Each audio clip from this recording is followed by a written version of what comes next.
Welcome to the Genius Factory. Enjoy the video. You begin now. Power off and unplug the tool because safety first.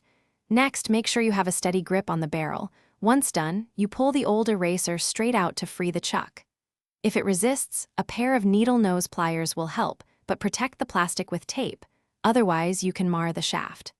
These steps remove the worn core quickly and let you inspect the tip seat for debris before moving on to the replacement. Now you pick the right replacement. Check the manual for diameter, too. 35 millimeters is common because a poor fit causes wobble. Align the new eraser straight with the shaft and push it in firmly until it seats. Once seated, make sure it is not angled since an angled tip will skip or bind.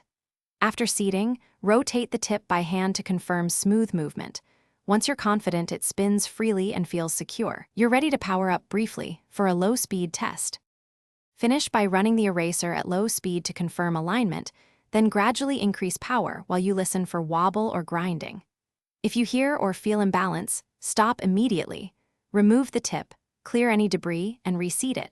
Sometimes switching to the next available diameter fixes the problem.